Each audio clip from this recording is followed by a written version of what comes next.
from the Wall Street Journal, and National Security Council staffer Gillian Turner. And just to catch you up, President Trump returns home to reports that his son-in-law, Jared Kushner, met with the Russian ambassador to the U.S., Sergei Kislyak, in December, and that they discussed setting up a secret, secure channel between the Trump transition and the Kremlin.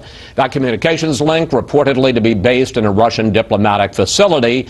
A source close to the Trump administration tells me the conversation did take place, but he says it was the ambassador who proposed the back channel, not Kushner, so the Russian military could talk with Trump advisors about the situation in Syria. And this source points out that the secure link was never set up. So, with that as a preface, Jerry, your reaction to the Kushner story, and how does this complicate the already complicated investigation of links between the Kremlin and the Trump transition? Well, look, I mean, back channels are not unusual. They're not unprecedented. This one might have seemed perfectly innocent. Two problems, though, with it. One is this happened during the transition, and it seems to violate, as you suggested earlier in the show, the only one president at a time rule. And the second one is it's Russia, after a campaign in which the Russian connection to the campaign, the Russian interference in the campaign was a big issue. And I think that the fact that it was at a time when people were looking for whether there were going to be signs of special favors to Russia as a result of help they might have given President Trump, then President-elect Trump, during the campaign. That's what makes this a big story. It's the context of the conversation as much as the actual content.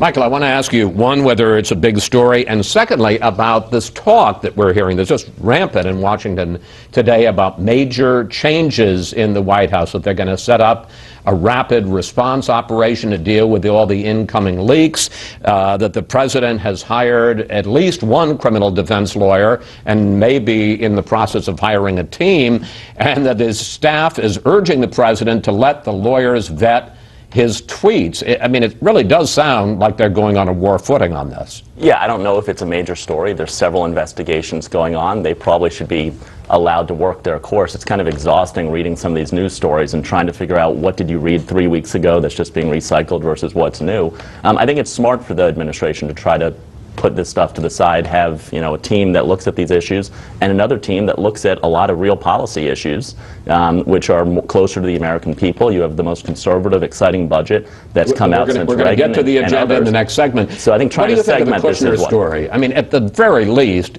it seems dumb. Clearly the optics of this are awful, and I think that especially when you have people who are new to the political system coming in and getting advice from a guy named Mike Flynn, who probably didn't show the best judgment through a lot of this. Dumb might be a good word for it. I don't know. I think Kushner said a couple weeks ago that he was happy to participate with the Senate investigation. He said he's happy to participate with this investigation. You are at a disadvantage when you're a focus of an investigation and your lawyers are saying don't participate, don't comment, and everyone else in the country seems more than eager to talk about it. So I think a little prudence in keeping our mouths shut while we let the investigations play out is probably fair, and then we'll see what comes up in them.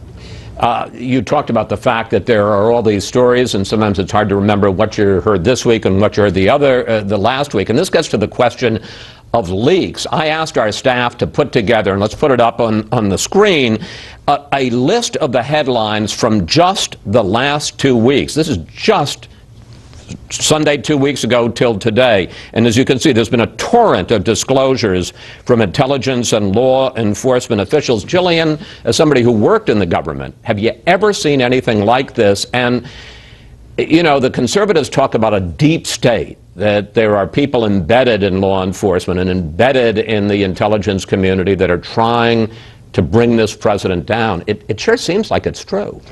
So to me, on the question of leaks, it seems that without a doubt, leaks of classified information today are the #1 threat to U.S. national security interests across the globe. And I think that for evidence of that, we need look no further than the very public reprimand the United States had to endure from Britain earlier this week in the wake of the Manchester attacks. A reminder that The British-U.S. intelligence cooperation relationship is one of the closest that has ever existed. And in my lifetime in government and policy, I have not seen something so public, or risk. Most of these leaks aren't about national security; they're about Trump's political security. Yeah, and so this gets to the question of the deep state. So I'm somebody who likes to push back against that narrative, having been a civil servant in the government. Again, in the national security community is different than the political community, the rest of the policy community. But I will say that from what I have seen and experienced, it does not exist.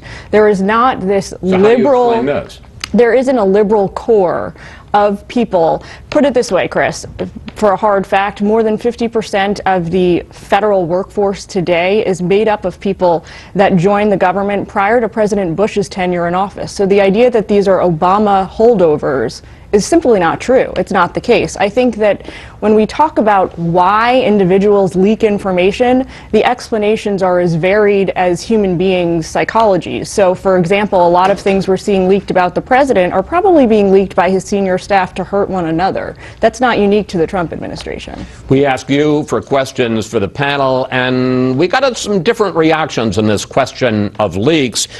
Audrey Ann sent this on Facebook. Do whistleblowers hold a vital role in the health of a democracy, holding those in power to accountability? But Chuck Cook had a different take. Simple question: if our intelligence agencies are as good as advertised, why can't they find the leakers? Chuck, how do you answer both of them about leaks? Well, as a member of the press and as a believer in the role of the media in holding government accountable, I'm not going to come out against leaks. Because, you know, for all the leaks that may cause this or that official trouble, there's going to be another one that it does play an important role in accountability. But going back to what Jillian said, I think part of the reason that these leaks are flowing so uncontrollably, to the viewer's question, is the factional struggle within this administration.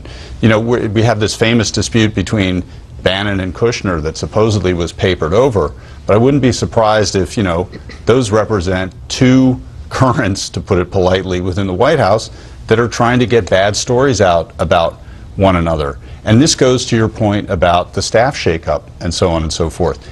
You can shake up the staff all you want, but if the man at the top is not laying out a clear and consistent line, is not himself modeling behavior, for example, by not blowing an Israeli source in a meeting with a foreign government, that sets the tone that this stuff is not really on, then it will continue.